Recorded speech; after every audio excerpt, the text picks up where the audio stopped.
Halo. Ya, kita bicara soal media sosial lagi ya, tapi kali ini yang dimanfaatkan oleh paslon-paslon di pilkada. Oh iya, pas banget momennya ya. Ternyata bukan hanya pilpres, paslon yang pilkada itu juga memanfaatkan. Soalnya lihat nih berseliweran di beranda-beranda sosial media kita tuh, tiba-tiba ada berita tentang calon gubernur ini, profil calon bupati itu, lalu juga visi wali kota ini. Iya. Tapi itu lebih kepada profil ya. Tapi bagaimana media sosial bisa dimanfaatkan oleh mereka untuk mengkomunikasikan ide dan gagasan untuk kemajuan daerah yang bakal mereka pimpin? Ya, contohnya misalnya Jakarta ya, Gen Z milenial itu pastinya mereka tiap hari mengonsumsi sosial media. Dan tim sesnya mungkin melihat dengan jeli, inilah kampanye yang paling murah meriah. Yaitu tanpa harus kemana-mana, tapi bisa digenggam di mana-mana. Maka sosial media mungkin malah jadi faktor utama kampanye mereka, daripada belusukan, daripada mereka panas-panasan, mungkin itu mengejar Gen Z milenial yang jumlahnya jauh lebih banyak daripada kelas-kelas usia di atasnya gitu. Jadi lebih murah, lebih mungkin bahkan lebih akurat. Saya nggak tahu apakah dengan menggunakan ads ya, menggunakan iklan misalnya di Facebook, Instagram, itu juga bisa langsung menerkam wilayah tertentu saja, itu bisa sekarang seperti itu. Maka kemudian sosial media menjadi sarana yang murah, cepat, dan 24 jam non-stop itu bisa terus digulirkan kampanye-kampanye yang mungkin cukup kreatif ya sekarang. Dan itu kan saya nggak tahu batasan-batasan di KPU-nya, apakah Bawaslu juga ngawasin bahwa hari tertentu tidak boleh ada sosial media dari paslon, atau yang official paslon harus tayang, atau tetap terus boleh. Saya nggak tahu aturannya ini apakah ada gitu. Tapi menurut saya sosial media biarkan jadi sosial media. Kalau postingannya jelek juga responnya jelek. Kalau postingannya bagus, menarik, kreatif, itu juga malah menghibur gitu. Iya. Menariknya kan kalau sosial media itu kadangkala kita bisa klik lagi, lewat di beranda lagi, padahal udah musim tenang gitu ya. Gimana itu nanti ya ininya ya, aturannya. Tapi sebenarnya di KPU sendiri itu kan memang ada aturan untuk berkampanye di media sosial. Harus mendaftarkan akun resminya maksudnya gitu ya. Betul. Nah, tapi ini masalahnya kadangkala ada yang men-stitch, ada yang merepost. Mungkin paslon ini akun resminya ada yang sudah dilaporkan dan didaftarkan di KPU. Tapi di stitch atau di repost oleh orang-orang tertentu, atau mohon maaf, entah buzzer tidak berbayar atau bagaimana gitu. Ternyata berseliweran tetap di beranda kita pas waktu masa tenang. Itu hal lain yang ingin saya tanyakan ke Mas Jo. Cuma tadi menurut saya boleh saja. Sebelum pertanyaan kedua, yang pertama, sebenarnya efektif nggak sih adu gagasan itu lewat media sosial? Karena kita masih mindset memang enak di debat. Dan orang menganggap di daerah-daerah tertentu harus ada rapat akbar, ngumpulin massa. Sementara di sosial media walaupun digenggaman, tapi bisa nggak langsung masuk ke dalam benak atau top of mind dari calon pemilih? Iya. Saya selalu bilang bahwa kampanye politik lewat sosial media itu adalah bagian dari pembelajaran politik. Karena kita memang tidak ada pembelajaran politik di generasi muda, anak sekolah ini kan nggak ada ya, secara resmi kan tidak ada ya pembelajaran politik. Itu kan tidak ada. Maka kemudian sosial media menjadi sarana yang paling pas untuk menebarkan pelajaran politik itu tadi, terlepas dari negatif positifnya ya. Nah, itu yang pertama. Yang berikutnya adalah kalau misalnya taruhlah KPU membuat aturan tentang akun-akun sosial media, paslonnya boleh atau tidak boleh melakukan sosialisasi lewat sosial media pada saat-saat tertentu, ya silakan saja diatur. Tapi sebagai pengguna sosial media masyarakat, itu kan kadang-kadang yang dipromosikan belum tentu visi misinya. Bisa promosi itu lewat image, atau kalau dibilangnya jati dirinya. Misalnya dia berfoto dengan paslon, masa nggak boleh tayangan di sosmednya? Apalagi kalau paslonnya artis, paslonnya pasangan-pasangan figur-figur yang terkenal, mereka bangga tuh pendukungnya. Dan itu saya pikir sah-sah saja boleh gitu ya. Tapi kalau misalnya visi misi mengajak mencoblos dan sebagainya, atau yang diatur sebagai kalimat ajakan berkampanye, tidak dibolehkan di hari-hari tertentu atau hanya di jadwalnya saja, ya boleh silakan. Tapi itu kan yang official. Yang unofficial mungkin pendukungnya, relawannya, ya nggak bisa dibatasi, biarkan mereka gitu loh. Maksudnya gini, kita juga jangan terlalu cengeng apa-apa, terlalu dibatasi juga gitu. Kalau kampanye menghadirkan paslon di darat, di lapangan, ya resikonya gede banget. Macet lah ya, money politiknya jadi kesehatan, sebar-sebar duitnya jadi terlalu brutal gitu ya. Sosial media saja saya pikir kita berhutang budi dengan sosial media, sehingga kampanye-kampanye yang harusnya arak-arakan, motor keliling dan sebagainya tidak perlu ada lah gitu. Mungkin generasi anak sekarang mager ya untuk seperti itu ya, naik motor keliling. Kalau dulu zaman saya muda kan, wah nggak naik motor, knalpotnya nggak di blong ya nggak kampanye gitu kan. Kalau sekarang nggak perlu. Saya lihat juga mungkin tim-tim Gen Z, paslon-paslon di berbagai daerah ini cukup kreatif mereka mengemasnya dalam bentuk tayangan TikTok, di IG juga oke. Belum lagi lagu-lagunya lucu-lucu, bagus-bagus. Saya pikir ya sudahlah. Saya pikir ini jauh lebih menarik daripada kampanye darat yang resikonya cukup tinggi menurut saya. Artinya gitu, kampanyenya have fun gitu ya? Oh iya, have fun. Saya melihat sendiri misalnya kemarin waktu di KPUD Jakarta ya, karena saya di Jakarta, itu ada deklarasi kampanye damai. Kemudian semua, mungkin di semua Indonesia. Ya, di semua daerah yang ikut pilkada ada kampanye deklarasi itu. Dan, iya, dan semua kandidat diminta untuk menandatangani fakta integritas untuk tidak melakukan banyak hal seperti misalnya hoax, sara, ujaran kebencian, dan lain-lain yang sifatnya membuat suasana ruang publik di saat pilkada itu jadi buruk gitu, noise buat teman-teman yang tidak terlibat langsung dalam kampanye seperti kita yang kerja ini atau yang lain-lain itu, jadi tetap nyaman lah. Dan itu menarik. Kalau ribut-ributnya cuma di sosial media, itu pun ribut-ribut kecil, dalam pendewasaan berdemokrasi ya sudah nggak apa-apa lah gitu. Yang penting kan ada aturan-aturannya gitu, daripada ribut-ribut yang ada di daerah tertentu ada orang mau diskusi diobrak-abrik, daripada ribut-ribut yang seperti itu, mendingan kita di sosial media saja gitu. Ya, Mas Jo, tadi pertanyaan saya yang kedua itu teknisnya gimana ya? Kalau misalnya sekarang mulai tanggal 25 September kan memang kampanye dimulai sampai nanti masa tenangnya kalau tidak salah tanggal 23 November ya. Berarti tanggal 24, 25 dan 26 November tidak boleh ada kegiatan kampanye. Tapi kan masalahnya algoritma di sosial media itu kadang-kadang bisa lewat di beranda kita lagi tuh. Kalau misalnya diklik, terus hashtagnya atau keywordnya memang menjadi algoritma di akun sosial kita, akhirnya berseliweran lagi. Itu bagaimana cara mengatur supaya di Minggu Tenang itu tidak ada yang berseliweran? Kalau itu dianggap sebagai bagian dari tidak boleh berkampanye lagi, bahkan di sosial media. Iya, saya pikir kalau sosial media itu bukan lembaga penyiaran publik seperti radio, TV yang bisa di-rule, diatur seperti itu ya.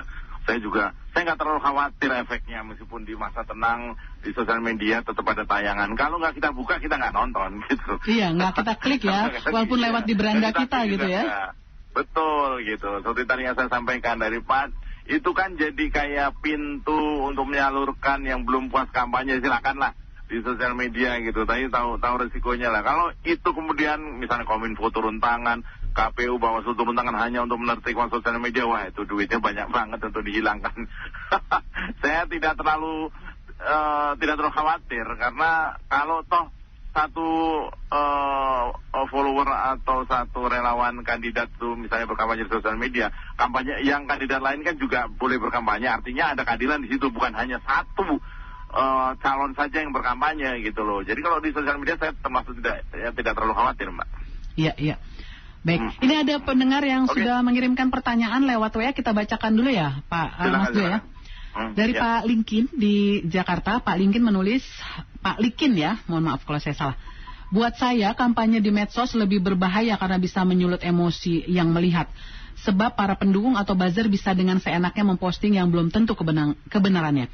Seperti surveinya yang nggak masuk akal, bisa menimbulkan emosi pendukung lainnya, dan ini sangat berbahaya. Ini terkait dengan hate speech mungkin ya? Iya. Gimana Mas Jo? Ya itu bukan kampanye dong. Iya. Kalau hoax itu bukan kampanye. Kampanye itu adalah mengajak untuk mencoblos paslon tertentu atau menjelaskan visi misi paslon tertentu.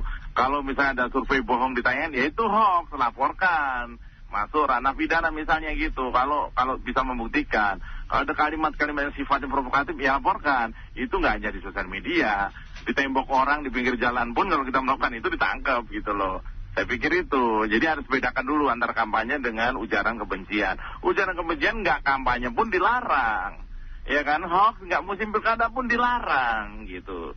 Jadi saya sepakat dengan penanya itu, tapi harus kita bedakan. Jangan kok kemudian disamakan. Wah ini kampanye di sosmed berbahaya, tidak. Ya lihat dulu postingannya. Kalau postingannya itu memang bernuansa atau terindikasi kebohongan, ya nggak harus kampanye pun harus kita larang, kita report gitu. Kira-kira itu. Ya, baik.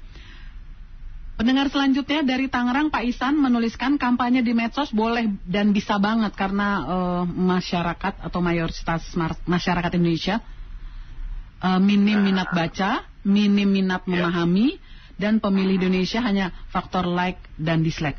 Ini nampaknya Pak Isan menganggap ada kekuatan dari medsos yang bisa menggiring dengan daya sugestifnya untuk bisa menyampaikan pesan bahwa calon tertentu layak dipilih. Karena kita masih minim atau literasi politiknya kurang, literasi bacanya kurang, ya lebih enak lihat di sosial media, melihat video, lihat TV. Bagaimana Mas Jo melihat ini? Iya betul. Kalau kampanye dengan baik, teman-teman tim ses para paslon Pilkada seluruh Indonesia ini bisa memanfaatkan sosial media sebagai sarana untuk memberikan penjelasan, keterkenalan paslonnya masing-masing, visi misi paslonnya masing-masing dengan bahasa-bahasa yang renyah ala sosial media. Jadi jangan posting poster-poster ala ketikan kantor, tapi postinglah misalnya ada program misalnya transportasi muda, ya gambarnya lucu, disampaikan dengan menarik. Nah gitu nih, ini saya kasih tahu triknya nih ya. Jangan cuma tulisan transportasi muda terus gambar paslonnya gede. Belum tentu juga menarik dan itu sangat membosankan. Saya sepakat bahwa kalau bisa memanfaatkan sosial media dengan baik, hasilnya bisa jadi juga baik. Karena masyarakat ini kan nggak perlu capek-capek datang ke kampanye yang menghadirkan ribuan orang hanya untuk mendengar bahwa si A ini akan melakukan ini di daerah ini, nggak perlu gitu. Tapi dengan sosial media dia baca tiap hari, bisa jadi bahan obrolan dengan istrinya, dengan suaminya atau dengan anak-anaknya. Oh ini Pak calon Bupati X ini ternyata dia akan memberikan gratis, ini kira-kira masuk akal nggak, misalnya gitu. Ini jadi obrolan itu. Kalau dia ikut ke lapangan, ke rapat akbar, pulang-pulang capek, boro-boro ngobrol ya kan. Udah capek, cuma dapat stiker doang. T-shirt, dapat t-shirt. T-shirt aja kekecilan. Atau dapat kalender, Mas Jo.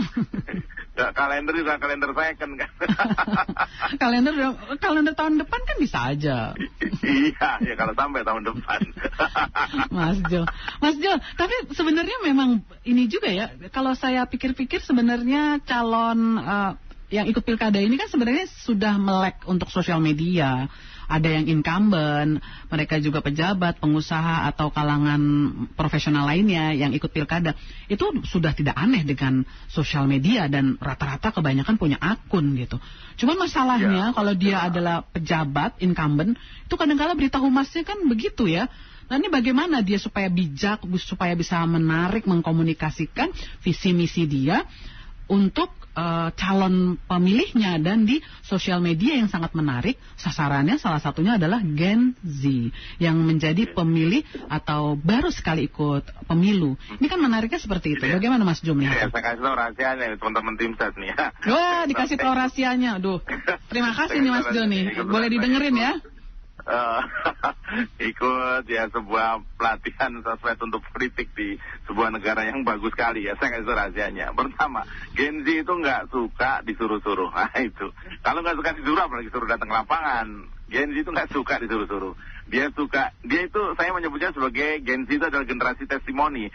Dia hanya membeli sesuatu kalau misalnya ada yang sudah berkomentar terhadap produk itu. Cobalah di toko online yang warnanya hijau atau warnanya oranye itu, lihat setiap penjual pasti ada testimoninya di situ, ada bintangnya, ya kan? Begitu dilihat yang testimoni banyak, dia pasti ikut beli. Tapi teman yang ngomong pun belum tentu dipercaya. Tapi testimoni di sosial media ataupun di warung toko-toko online itu, dia akan dipercaya oleh di mamam lah ya sama mereka ya. Nah, saya sebutnya sebagai Gen Z testimoni. Oleh karena itu, jadikan sosial, kalau mau merayu Gen Z, jadikan sosial media sebagai sarana untuk bertestimoni supaya bandwagon efek itu efektif gitu. Maka kalau belum ada testimoni, buat gambaran programnya dengan cara yang menarik, unik. Kalau anak sekarang bilang skena lah gitu ya, jangan kaku kayak PowerPoint di kantornya Mbak Telni, jangan ya. Jangan terlalu beritahu mas gitu ya. Jangan terlalu birokratif lah kalau sama anak Gen Z itu. Ya, mereka generasi yang slow aja lah gitu. Generasi yang kalau gambar-gambarnya warna-warna yang menarik, mereka juga menarik gitu. Nah ini saya kasih tahu seperti itu. Maka gunakan sosial media. Jangan seperti yang terjadi di Jakarta ini, seharian saya diminta untuk mengonfirmasi sebuah edaran di sosial media terhadap salah satu kandidat di Gubernur Jakarta yang suaranya sedang nanjak, itu dihantam dengan hoax tentang kebencian terhadap sebuah agama yang jelas-jelas itu adalah fitnah. Dan ini publiknya marah besar terhadap konon pembuat fitnah itu. Dan ini jangan sampai kejadian. Dan itu diedarkannya di sosial media. Saya berharap buat teman-teman semua, gunakan sosial media untuk hal-hal yang asik aja. Jadikan kampanye ini kampanye riang gembira. Jadikan politik ini politik yang pada ujungnya adalah pesta demokrasi, bukan pesta kekerasan, pesta fitnah, pesta hoax itu. Namanya pesta harus happy ya? Iya, kalau toh ada kandidat yang diindikasi dia bermain curang, laporkan. Ya, kalau laporkan ke aparat ditanggapi, laporkan Bawaslu. Ke Bawaslu nggak ditanggapi, coba laporkan kepada lurah masyarakat supaya demokrasi kita dijaga bareng-bareng gitu. Kalau lapor kepada tetangga masyarakat juga nggak digubris, coba laporlah kepada Ersinta, mungkin akan disuarakan. Ya. Mas Jo, ya.